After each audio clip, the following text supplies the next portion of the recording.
Hello and welcome to asliga.com. This is another video article, and today I want to show you a little trick that can help you make very important decisions when trying to decide who to get rid of from your squad and who to bring in. And this is based on working out how to get the most bang for your buck.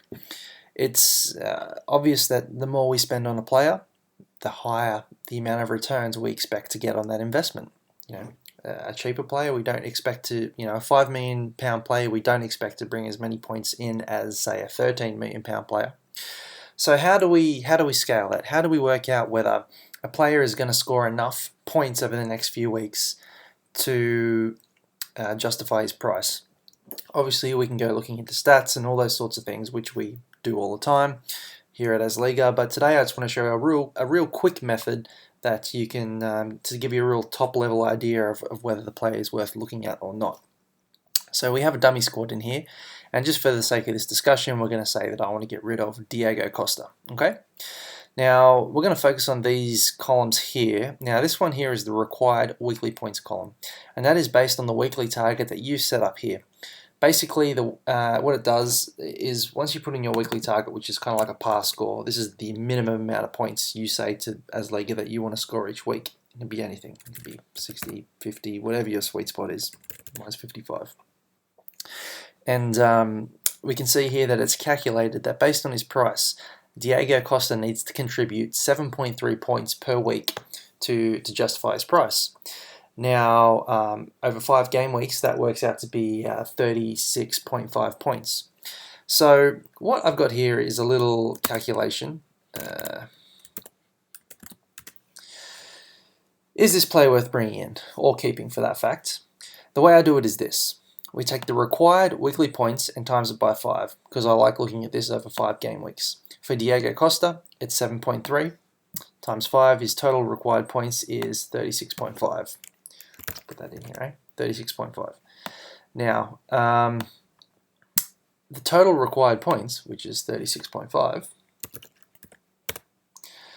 minus 10, because he gets 10 points just for turning up and playing 90 minutes. So I'm trying to work out how many fantasy return events he needs to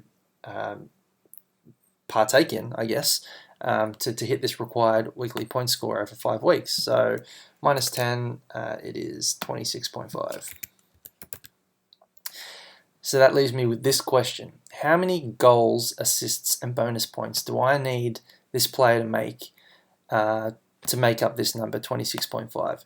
And the answer is, this is terrible grammar down here. I'm just going to delete that because it's embarrassing.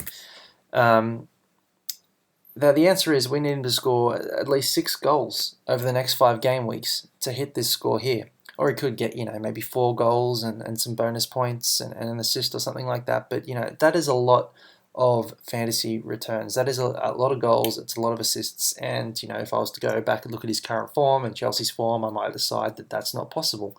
That's a very quick way of making these decisions. Now, I have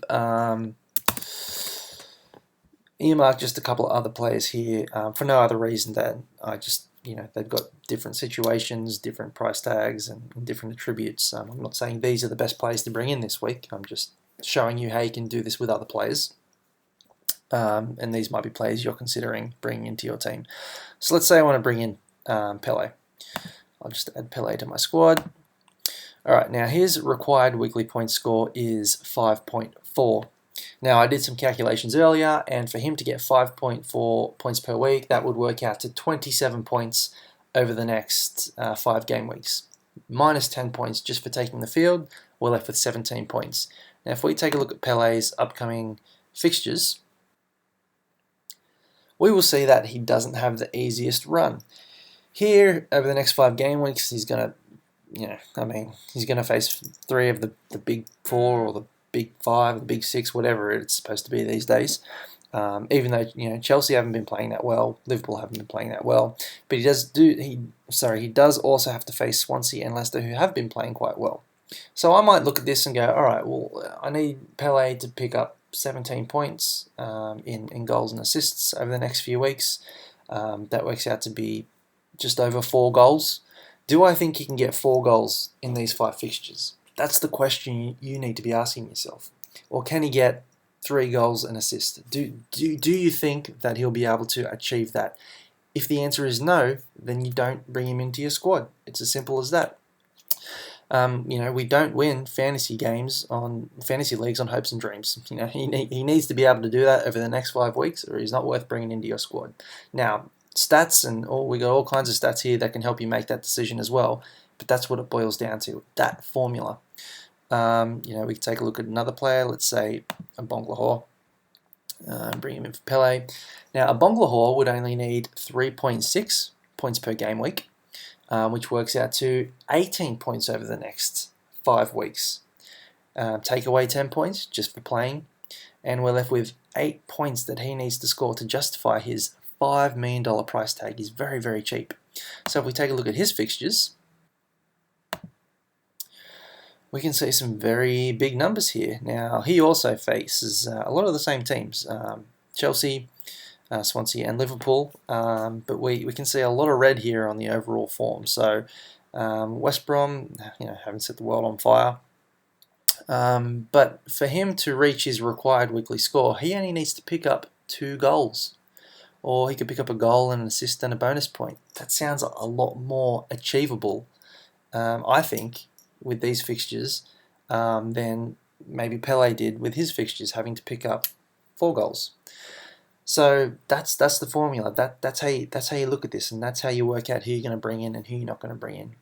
I won't do it with Vardy just because this video will end up being too long, but that's a little trick that you can do. Total points you think you need them to score over 5 weeks, minus 10 just for taking the field, and then divide that final number by how many goals or assists you think they need to get to make up that number. Look at their fixtures. Do you think they can achieve that over those fixtures? And then make a decision based on that. You can sign up to Liga and look at all our stats. Look at how they, what their involvement is within their club. Are they topping the charts for shots and key passes and all those sorts of things? That will make your decision easier. But that's the basic formula.